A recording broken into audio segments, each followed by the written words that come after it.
Hello. তুমি ওকে বাঁচাওনি, তুমি আর না করো না। দেখুন, আমি একজন ডাক্তার, আপনার স্বামী আমার রোগী। একজন ডাক্তার তার রোগীর জন্য যথাসাধ্য করবে, সেটাই তার কর্তব্য। আপনি অযথা উতলা হচ্ছেন। উনি বেঁচে যাবেন, তবে আগের মতো হাঁটাচলা তো আর করতে পারবেন না। এত বড় একটা অ্যাক্সিডেন্টের পর সেটা আশা করাই ভুল। তার মানে জয়ন্তকে সারা জীবন পঙ্গু হয়ে থাকতে হবে?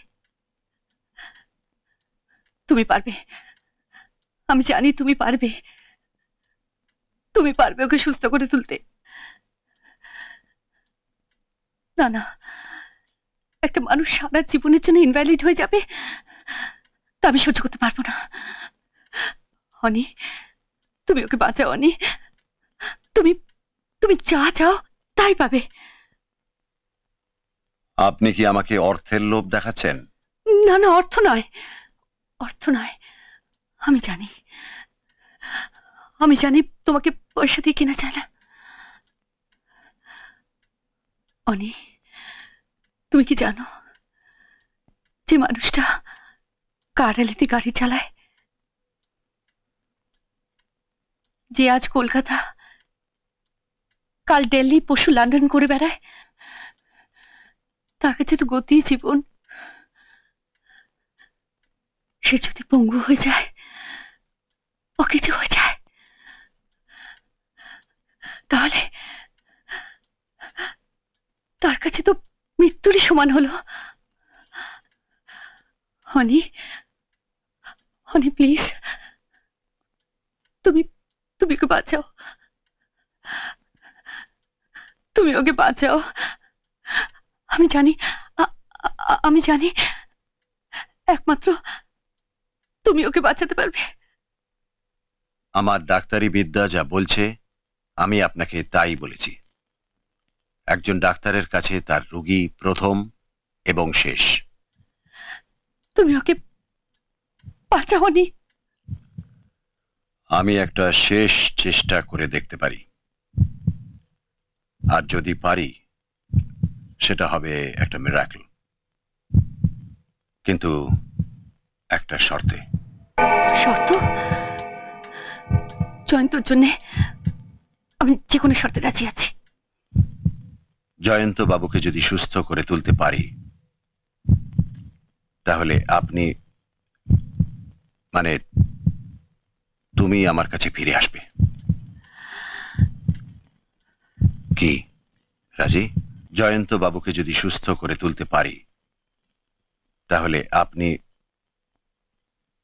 মানে তুমি আমার কাছে ফিরে আসবে। Are you mad? তুমি একটা পাগল।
অনি, অনি প্লিজ, একটিবার আমার কথা বোঝার চেষ্টা করো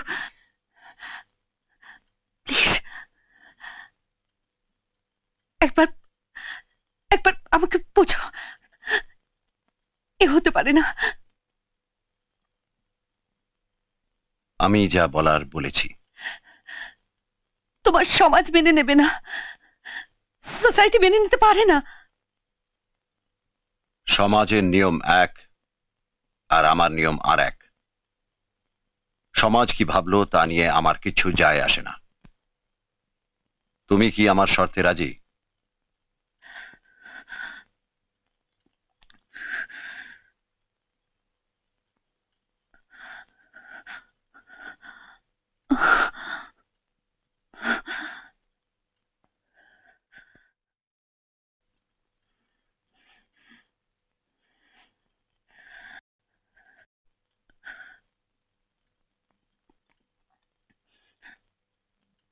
আমি রাজি।